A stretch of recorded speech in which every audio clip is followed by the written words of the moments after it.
Good. All right, welcome everyone. I'm Bill Greeley, NSD's project coordinator, and I'll be moderating today's session and sharing helpful links in the chat. We'll start by addressing the questions submitted before Dome Talk, and then tackle as many live questions from the chat as we can. Feel free to jump in and clarify your question if needed. While we aim to keep these sessions to 1 hour, we often run a bit over, so feel free to leave early if you need to. For those joining us for the first time, I'd like to introduce Dennis Johnson, our Dome Guru. Dennis has been helping customers design and build their dream domes for over 50 years, and over 1,500 domes through Natural Spaces Domes. He's dedicated to creating the strongest, healthiest, and most eco-friendly domes possible, also the most beautiful domes. Dennis? Hello, everybody. Next, we have Tessa Hill, Dennis's wife, president and co-owner. As demand for domes continues to grow, she's been leading our reorganization efforts to streamline the design process and better serve our customers. Tessa, would you like to share a few words? Hi, everyone. Welcome. We're glad you're here. We are missing quite a few people that have signed up but are not here yet, so hopefully they'll appear. Okay. Also joining us is Josh Bidman, our operations manager. Josh has quickly become a dome expert, combining his construction experience, AutoCAD, and architectural training and shipping management to simplify the process for our customers. Josh. Hi, everybody. Thanks for joining us. Okay. At our dome complex in North Branch, Minnesota, features an office dome, 3 model dome homes, a screen porch dome, 2 workshop domes, and the mini dome, our option for small living spaces. We'd love to have you for a visit or a tour. Just contact us to schedule that. All right, and with that, we'll kick things off with the first question. If you have questions, you can put them in the chat or raise your hand if it relates to the question we are discussing. Okay, first question comes from Chet and Elizabeth in Minnesota. We are new homeowners of a dome home. We discovered we have a couple leaks to it, though. One is around a hexagon window, and one is at the top of the dome. We think it'll be fairly easy to find the ones around the window, but unsure if we will see the problem towards the top of the dome. Do you have any thoughts or recommendations?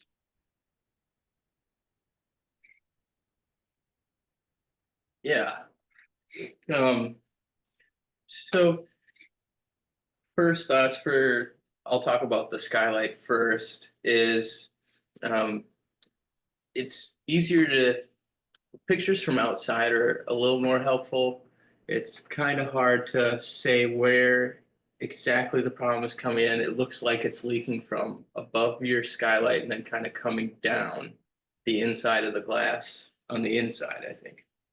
The best way to see this from outside is we could tell if there was improper roofing done, or if the way the flashing is done. Usually if they don't do the flashing tape correctly, you can also have problems. Another issue that could happen is buildup of asphalt. As your shingles get older, the little pebbles on there kind of fall off in the rain, and they'll build up on the top edge of your windows. And this will there's a little channel there where the water is allowed to come down, hit the flashing, and then roll down the window. And once that's backed up, we got some people. Once that fills up that channel there, the water kind of hits that asphalt muck, and then it goes up under your shingles, because now it's not, it's up higher than it should be. The other issue could be just the way the roofing is done on the very top. I've seen people have ridge installed, which we don't recommend having ridge installed on the dome itself. Your extensions are another thing, but on the dome, we don't like to see that installed. There should be like 3-inch overlap of the shingles going over to the panels around them. But the photos from outside would really be helpful for specific issues with your dome we could maybe see. Bill, can you back up?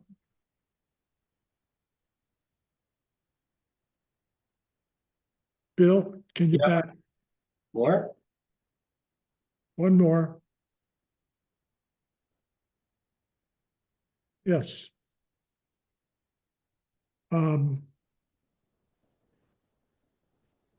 You'll see a Velux skylight, and we offer the Grace Ice and Water Shield as a top water barrier. Then you probably have a roof leak somewhere else.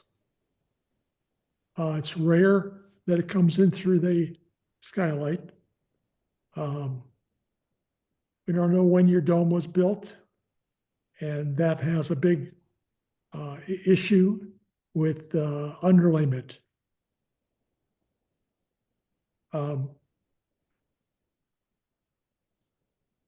Yeah, we do recommend now using ice and water for the top 2 rows of triangles on the dome. And then we also recommend using ice and water HT as flashing tape for skylights, such as the Velux come with their own flashing, which is essentially the same as the ice and water HT. We'll give ice and water high temp with our skylights, our triangle, pentagon, and hexagon skylights, because that aluminum flashing does get really hot from the sun, and the lower quality underlayments are not going to take that heat well. You notice that the Velux skylight has a row of flashing, and we started doing this back in 1980s. Velux came up with the same thing we did about the late 90s, and we seem to have a little forward thinking.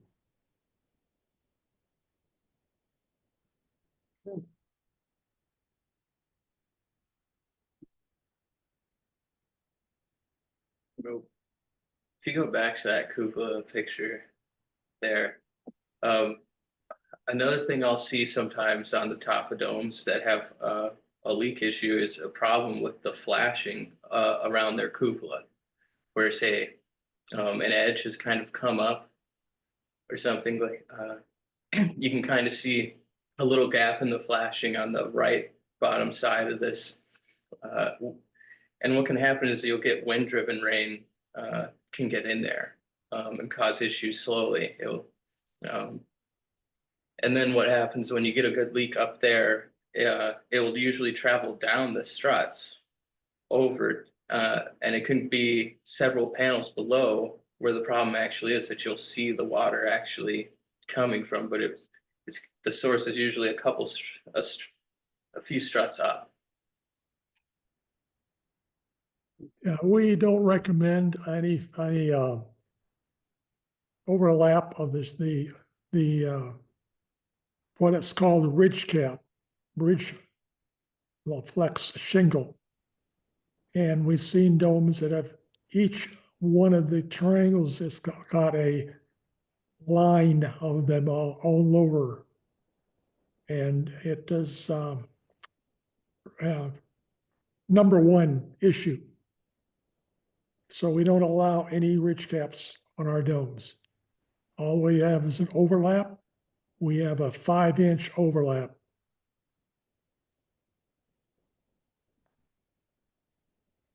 Yeah. So the next question comes from Nicole in Iowa. Has anyone ever incorporated passive cooling tubes into their dome? This is a picture of a passive solar tube. It is going down in the ground, and then the theory is that this is cool the area of the heat going through this air exchanger. It's designed for use in the winter, in the summertime. It's a big issue. They don't work, essentially. They'll get moisture between the intake and the exhaust. And when that happens, you can't get it out. And it's the summertime. Josh, I don't know what you think of this as a means of cooling your house. We found it never works. I feel like it would be nice if it did work without having moisture issues, but having that trapped moisture in there with no good way of getting it out just makes it unusable, I feel like. I suppose if you had a level of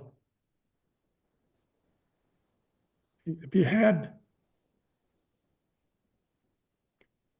the air coming in as dry air, and it was really dry, but it cools off in the dome, underneath the dome. That's the big problem.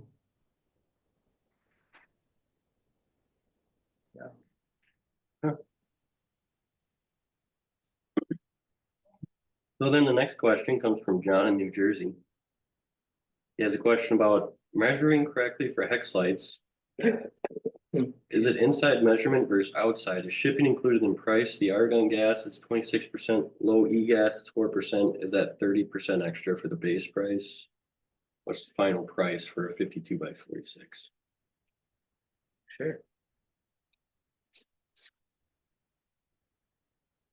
So the we do prefer inside measurements if you're not able to measure the glass itself. When you're measuring the glass for a pent or for a hexagon, sorry, you want to go tip to tip and then flat to flat. As you see here, you kind of go from both corners and then from the flat point to the next flat point, and that's going to give us our altitude and width for the skylight unit. We no longer have our pricing set up this way. It gets to be really complicated with the glass companies. So now we just have it with a standard price, and then there's an add-on for high altitude only. And if you wish to alter the solar band 60 or 70 low E coating, that would be an additional charge. There's also we do triple pane, but that's custom pricing and isn't listed here. So you have to reach out to us for the triple pane costs. The way that this is going here, so this is for the hexagon skylights. You see there's the tip to tip and then flat to flat. Measurements, when you're looking at triangle skylights, there's going to be a base and then altitude.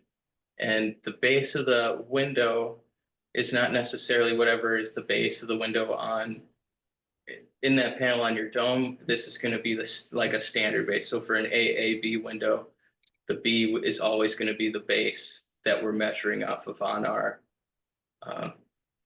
pricing. These are rough dimensions, and these are our standards with even numbers. We round off the dome, the hexagon windows to the next even size. And shipping is not included in the price. However, what is included in the price is going to be the materials you need to install that skylight.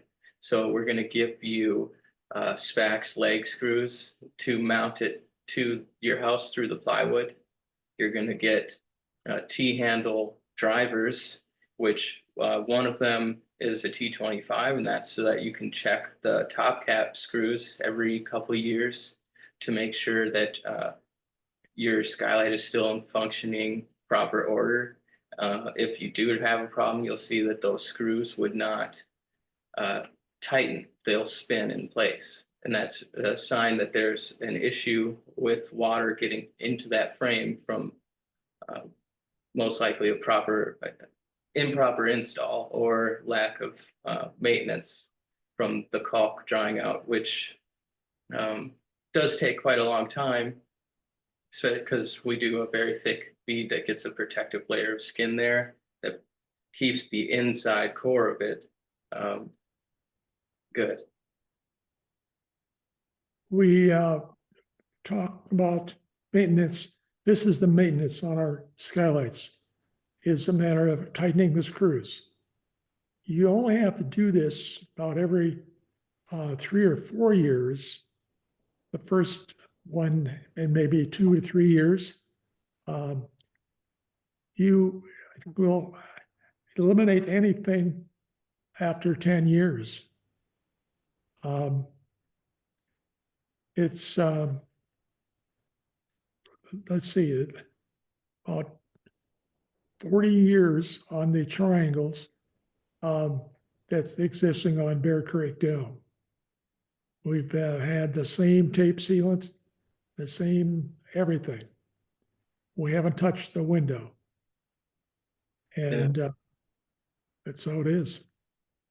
I've actually replaced a very old skylight, just the glass. So we took the top cap off the frame, and then I had to try to peel the glass off, which is only stuck in there from that one row of tape sealant on the inside of the skylight frame. And it was really tough to pull it out, actually. You would not think that that window had been sitting there for a couple decades, that's for sure. Yeah. It's very strong stuff. Yeah. So then the next question comes from Fred, who says, I have a 35-foot dome built in the late 80s, bought from a former Michigan dome company. 2x4 construction with 3 inches of closed cell foam in each panel. Did most of the construction myself. The roof has been an issue right from the start. It took a while to understand what the problems were. Shingles have been replaced once due to storm damage by a local company. All they did was re-roof, no repair of damaged wood due to condensation. Now I am looking to have a roof redone in maybe 2 years and would have it done properly so to make it sellable, but I no longer need it. Trying to find a roofer to tackle it in my area seems to be impossible, let alone find someone who can fix the existing problems. Yeah. One, I think that you may be in luck because we did just have a dome built in Michigan. Actually, they're still just wrapping up the inside part of it now. I think just the final things. But I do recall their roofer saying that they would be open to do more of these jobs if they're in the state. So we can maybe reach out to them and see if they'd be willing to work with you on that. And from everything we heard, they did do a very good job for that customer out there. You see the curb of the window sticks out about 3 inches. And we don't want to have the shingles coming over to the curb. So you can't, you don't want to do that. And that allows a drainage channel for the granules and for pine needles and all this stuff that can trap moisture and create sideways. Yeah, you don't want anything getting trapped there and having such a small gap to your shingles that the water is able to get underneath them. Yeah, that's can be a real problem. And that's kind of what I was talking about at first about that buildup of the asphalt on that hexagon skylight. possibly.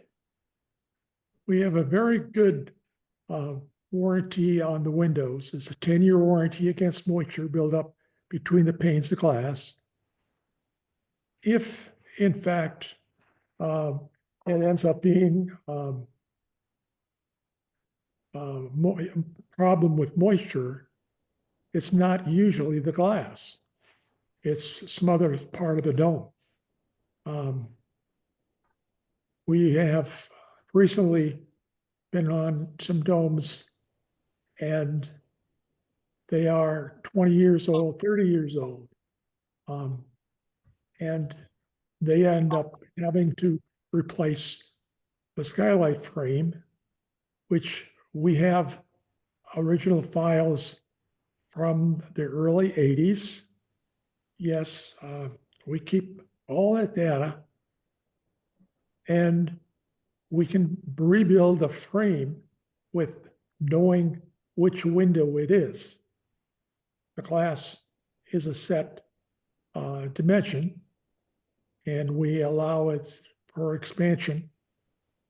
But we don't recommend you replace the whole window unless you have fogged up panes. Yeah. No, here, this is a zone map showing what areas what zone you're in and what kind of insulation you would need in that zone. So in Michigan, 3 inches of spray foam is just not really enough to get you up to the R value that you need for there.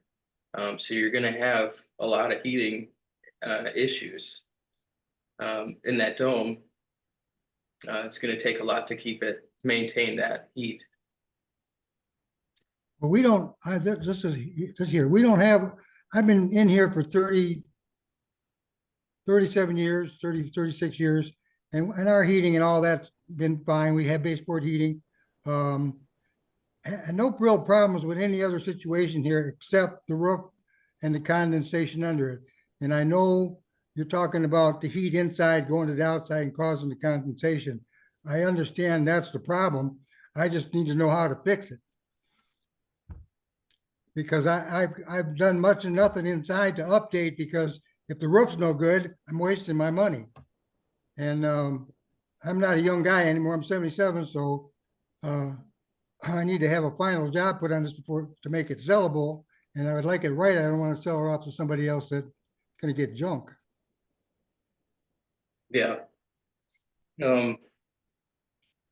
Well, the R factor that you're required to have in a roof right now is an R60.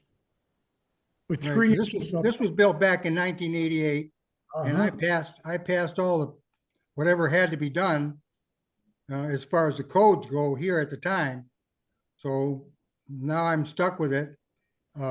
Like I said, I love the place. There's no problem with it inside and living in it. It's just, I'm sure there's rotten wood underneath it, because I've torn it apart in a number of places trying to repair stuff. But I need an overall roofing job, maybe in the next 2 or 3 years, to get it right, so it can outlive me anyway, and sell it off to somebody else is not getting junk. Yeah. This is a problem you have. And I can't find a roofer out here to even touch it. They come over and look at it and talk a whole lot of stuff, but they don't want anything to do with it. So, and it was fixed once by a storm company. I had a tree come down and it came through the roof, through the panel, and they found somebody to come and fix it. They did a good job. It wasn't, it didn't leak or anything like that, except for the fact that I could see water coming out from under it in the springtime from condensation. The only thing underneath it is deck armor, and there's no stick down anywhere underneath it. And when they put it on, they didn't fix anything. They just made it go, and I have no idea what is really under it. But when it comes off, I know decking is going to have to be replaced. Wood is going to have to be fixed. And then what do you do to make the problem to correct the problem. Yeah, so when you gonna want to replace those sheets that are damaged, like you already know, and then you just want to use that ice and water on the very top 2 rows of triangles, so your top pent and then the row below that. Ice and water HT, we recommend. And then below that, you can use like a deck armor or similar product for underlayment, but you just want to make sure that it's installed properly. You know, they got to start going up, make sure, you know, any good roofer should put the underlayment on properly. And then, Excuse me, but with the stick down, doesn't it condense under the stick down? At the top, wouldn't you get that condensation that's destroying the wood as it is now? Under the stick down, since it's so well sealed? well, it could, but I think that you'd want to probably do some sort of ventilation. That's the problem. How would you vent it? My decking, my panels are solid with foam. I don't know what you would vent. It sounds like a good situation where you should call and schedule a consultation. Also, any roofers, we are willing to talk to, and we do have a roofing manual that should be helpful too. So if you want to get one of them to give us a call. I have your roofing manual and I read through it. I kind of understand all that. It's just the fact that I know it needs to be ventilated, but I can't figure out how to ventilate it when there's no attic or no vacant space to ventilate. Yeah. So I would be willing to get a hold of somebody and have a talk or. Yeah, just call and we'll schedule a consultation to go over it more thoroughly with you. Sure, I would do that. You're dealing with vapor diffusion. And we have our system created for the dome. When we built the dome, 1980s, we didn't use 3 inches of foam. And we were into on an R50. Later, about 1990, we raised that to R60. And now it's on R70.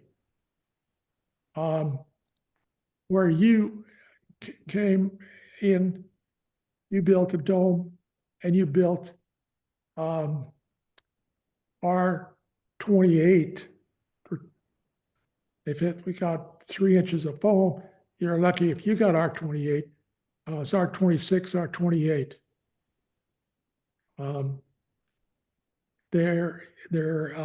This isn't an area where you are that can be that low in R value. Well, I got all the permits to build it, so that they passed it here at that time. Yes, we know But, that. the thing is, I can't change their insulation at this point. I'm just wondering if anybody's got a way of fixing it. It's probably asking a lot, but fixing it so that it's sellable. We have added 4 inches of foam on the outside of our dome, built in 1980. In a shop dome, it hasn't been a problem at all. Okay, you put it on the outside? It's on the outside. Yes, it is. Okay. All right, that's a thought. Yeah, so that's a good way to go about adding insulation to it. But we'll have to think a little more, like a vapor mitigation port at the top or something. Possibly could be helpful. Sure, I'll make a call and we'll see if I can set it up and talk to somebody about it. And because I've got a few more years on these shingles here, they're put on in 08 and they're 25-year shingles. So I'm looking to look before I'm too old to even think about it, to get somebody out here to fix it so it's done right. So I'll call and we'll talk it over. Great. That's out. Okay. Then the next question comes from Amy in Minnesota. She asks, wood stove possibilities in the smallest dome or mini dome with concerns of breaking vent seal, other issues. Yeah, you need to have an outside air intake for that.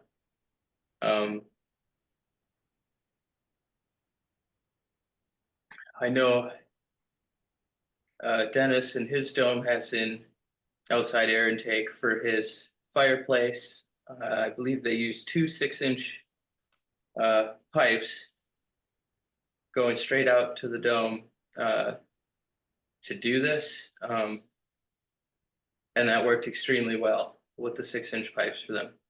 I know sometimes maybe a 4-inch pipe maybe doesn't get enough air.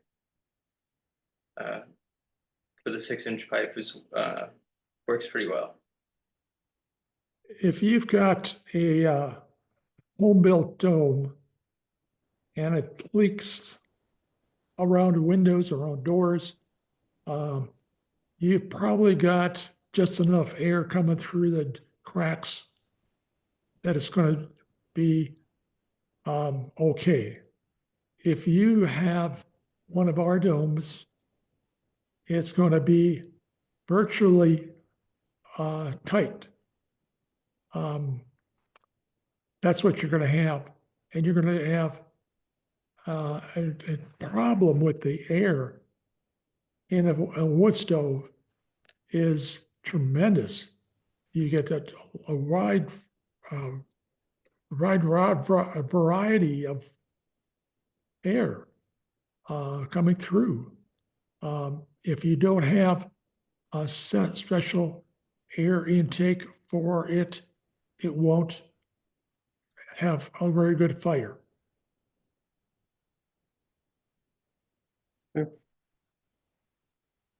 So then she also asks, is solar roofing an option in the smallest dome or mini dome? Yes, it is. But what is it for?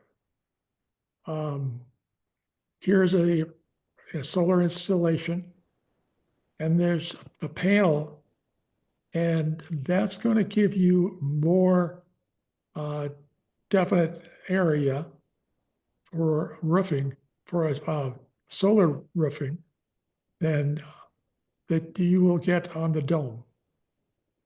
You can use course solid panel in the dome with a 45-degree angle on the solar shingles. This still doesn't give you enough area on the dome. You get 3 or 4, maybe 5, 6 panels is all you'll get on direct sunlight. Then it moves around. The dome is a round structure and not really conducive to solar.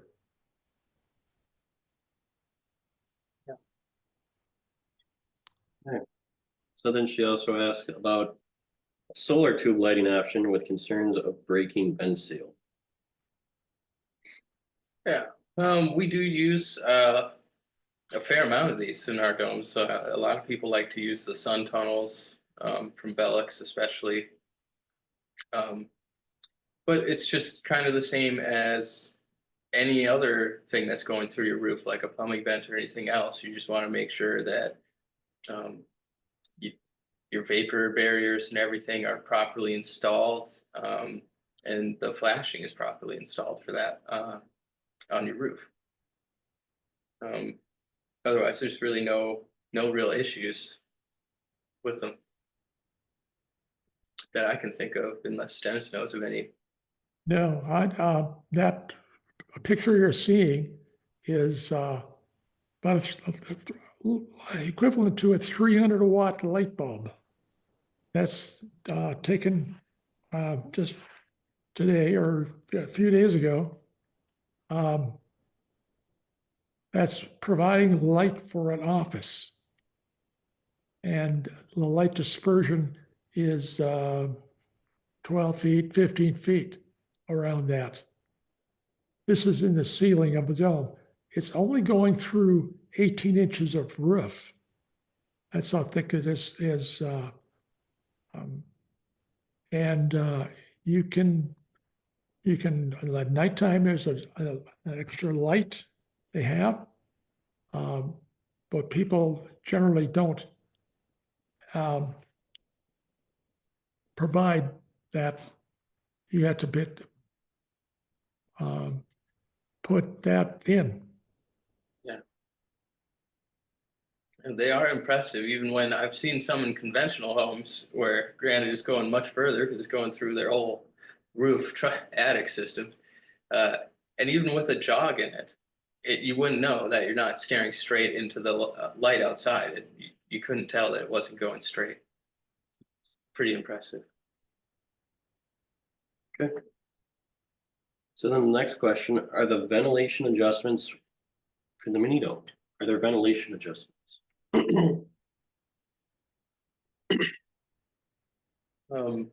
This is a air-to-air heat exchanger. It's been when it's partially done. You can see all the vent holes that we got going down into other rooms.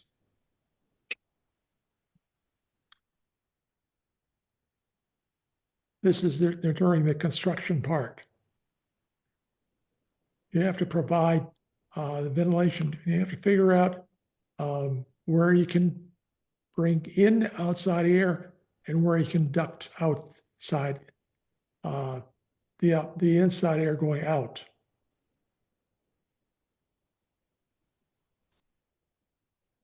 It's sometimes a mess.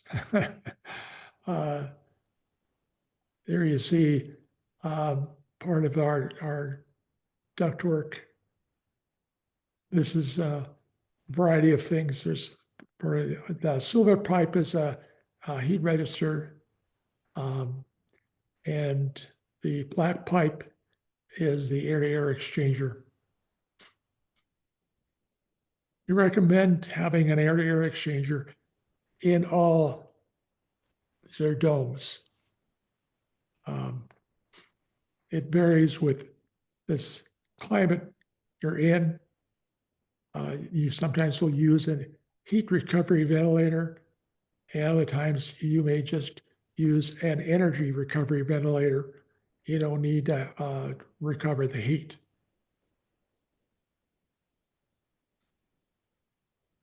Sure. The next question comes from John in South Carolina. He asked, how difficult is it to do stilts in a flood zone? Yeah. I don't think it's really more difficult than any other deck system. It's just a little, depending where you are, how tall the deck is for a foundation for your home. Here we're seeing one, it looks like it's probably around 10 feet off the ground or so.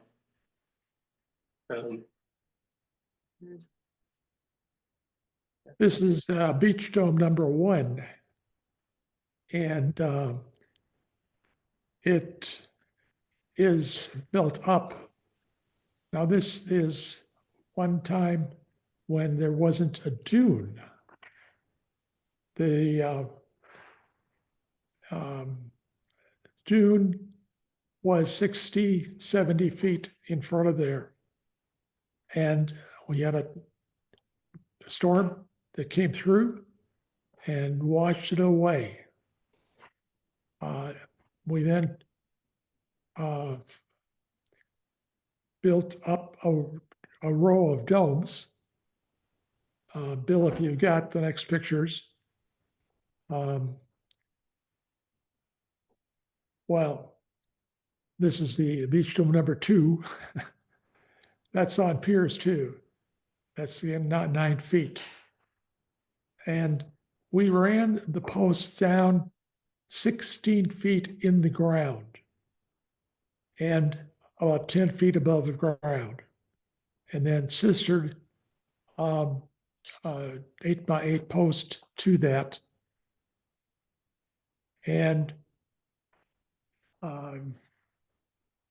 don't, you can, Bill, you can keep on. Oh, you're showing it. Oh, no, okay. This is a dome down in Louisiana. And it's survived a, I don't know if it was class 3 or class 4 tornado. Hurricane, meant. It was on the coast.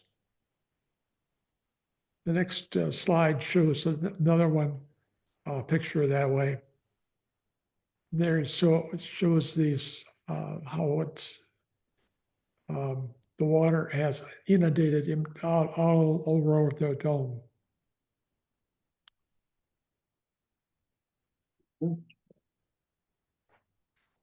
So then the next question comes from Roman in Florida.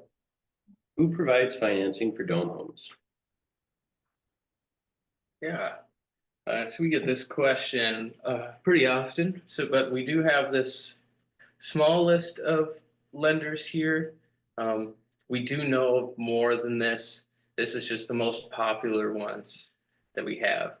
Like for example, I think Wells Fargo, Dennis and Tessa used for their Bear Creek Dome. But we also know of people using all of these other providers.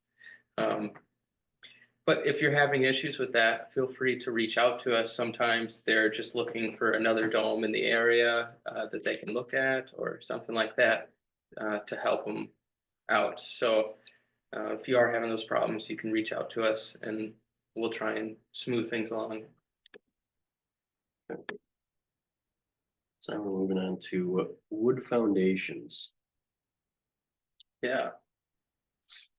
So we just wanted to talk about our wood foundations a little bit since they've been more popular in the last couple of years, and we foresee them being more popular for quite a while, as long as concrete continues to be in such demand and so expensive.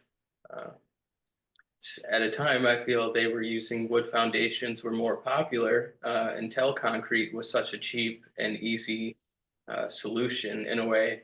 But as concrete has been becoming increasingly more costful, it's starting to kind of revert back to the wood foundation's popularity. Here you see a wood foundation wall. This is Bear Creek Dome.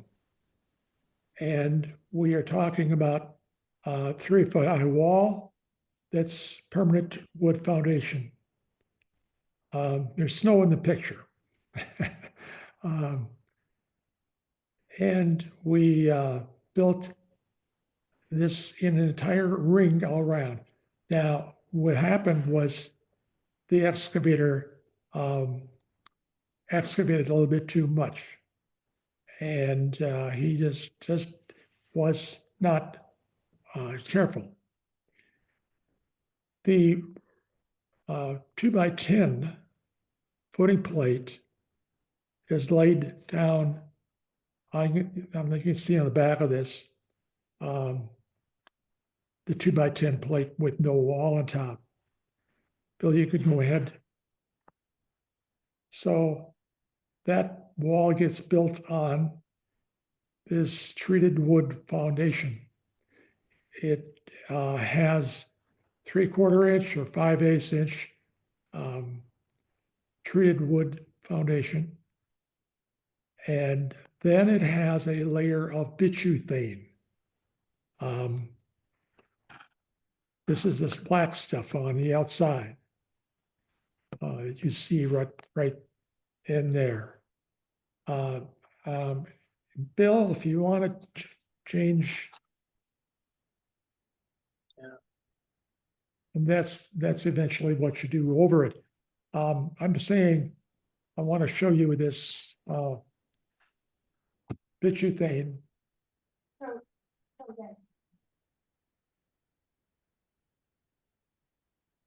Yeah. This is the bitumen.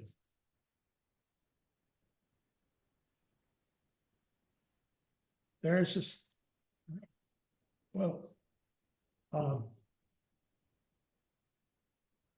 brand name bitumen. That's how I pronounce it, bitumen. Um,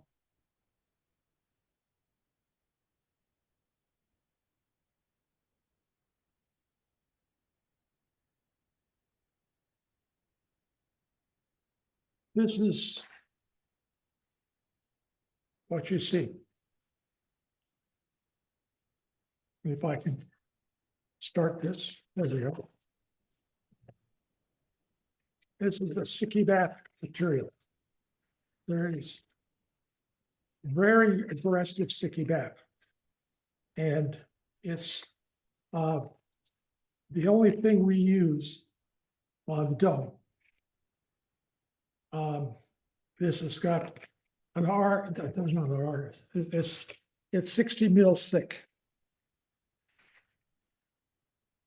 And you can take a knife and cut it. But you have a layer of this 3 foot thick.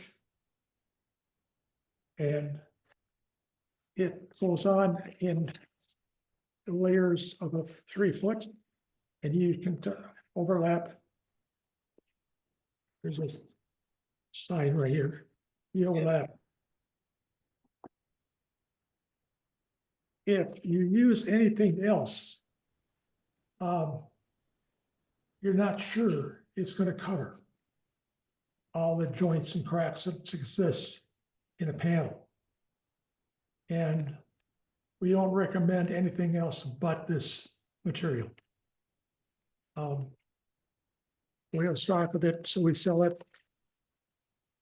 And it's what you want to use for the final coating on the outside. And if you are doing this when there's a little snow on the ground, like in the photo, it might not stick the greatest when it's cold. Sometimes it needs, I like to leave it somewhere warm and then pull it out before I put it on. If you're unable to do that, you can apply it, it will stick. And then sometimes just having a heat gun or something and just getting the troublesome spots, hit it with a little heat and push it on. And after that, you know, so there's no real problems. Mhm. Bill, you can go on your next slide.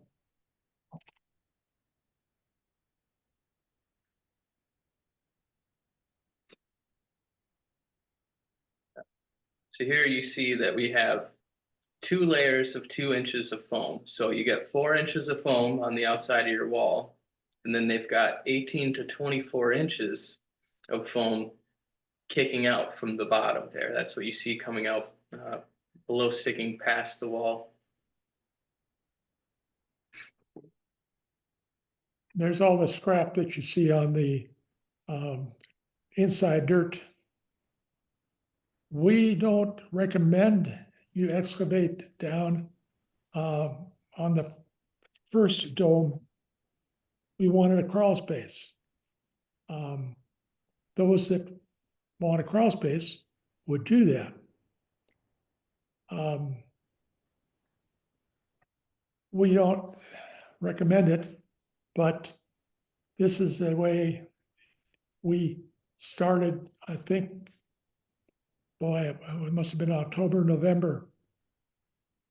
And we started building, and you need to go to the next slide, Bill.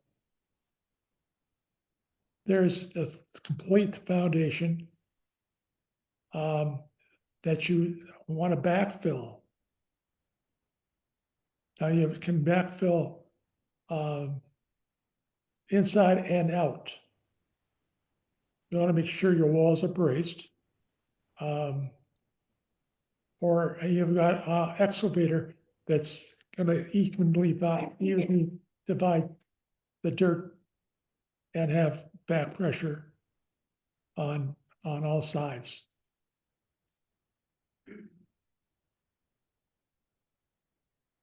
There you can see it's going up, add more dirt.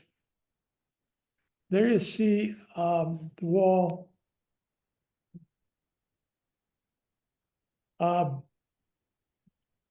That's the riser wall of the dome started. We created a wall all around to raise the dome up off the sill of the concrete or the wood foundation. There you see it with some degree of expertise. This is a 49-foot dome. And we have one area right that we drove the forklift in.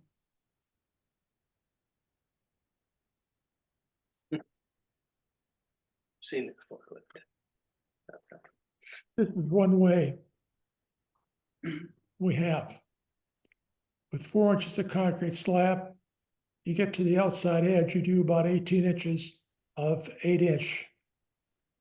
You stack foam pieces between the 24-inch on center spacing.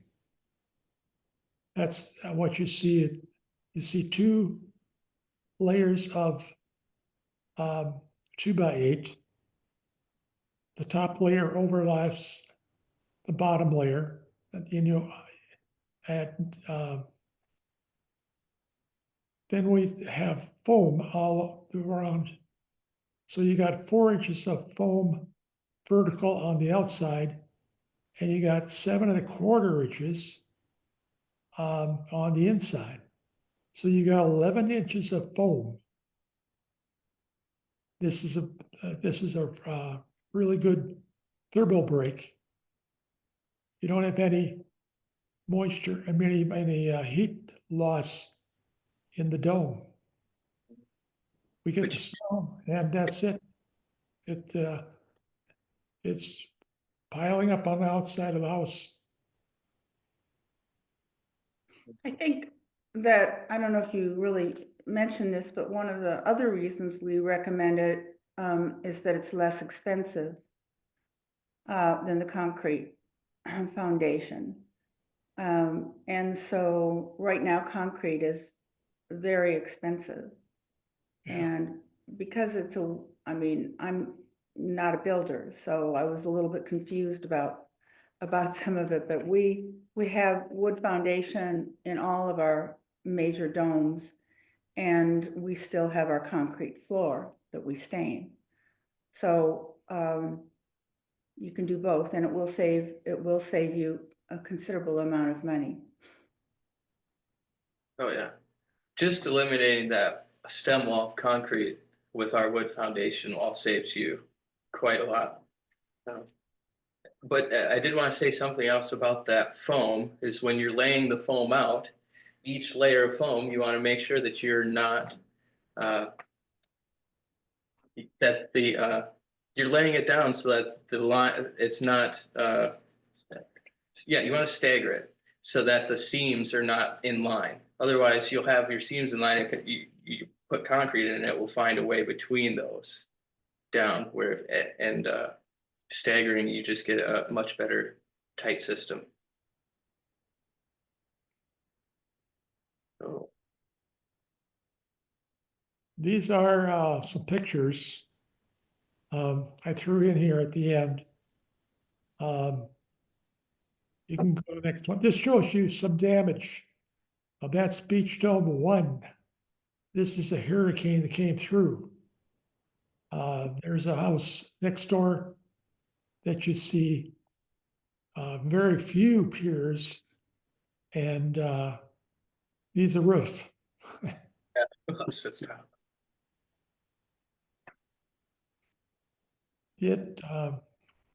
That was what we needed was a dune. And we created the dune by building it back up.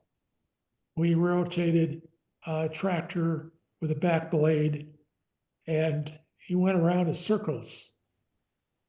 And if you see, that's what we built it up.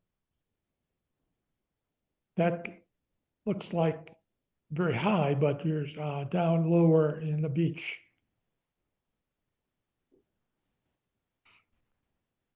Something else, we show you how to use scaffolding.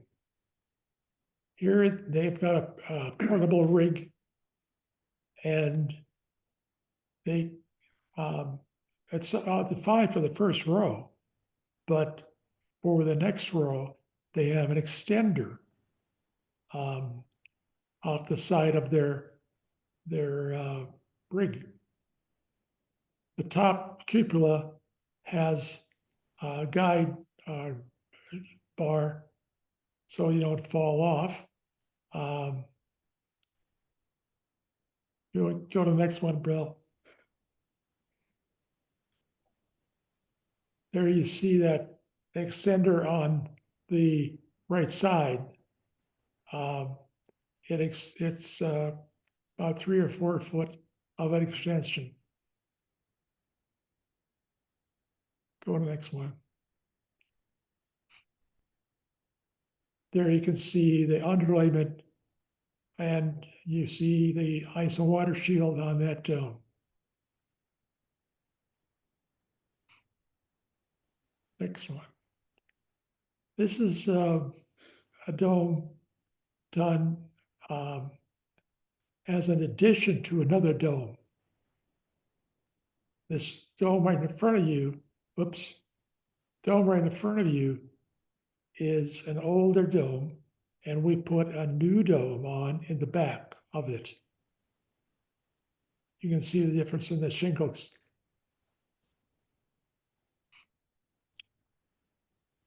Then you get to some sites and you need ladders.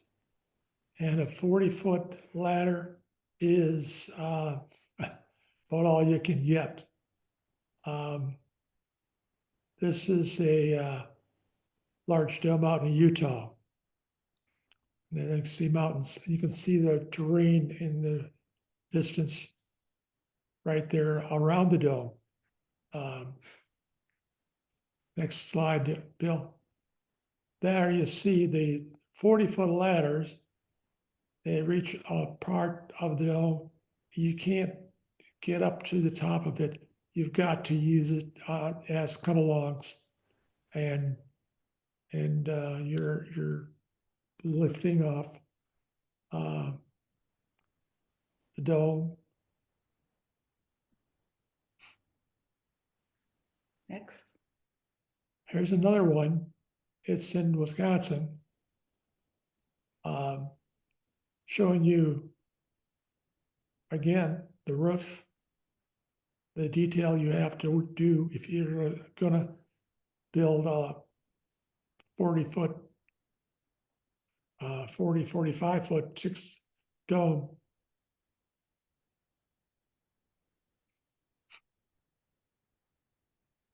You need to rent a telehandler or some other boom lift. This one has a bucket on the end of it.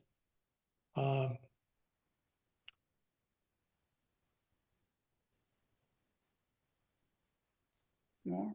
Yeah. There you have 40-foot ladders on as far as I can go.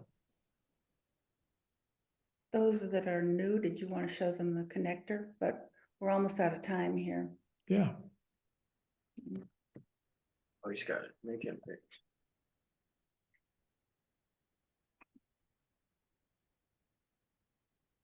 Here's the connector.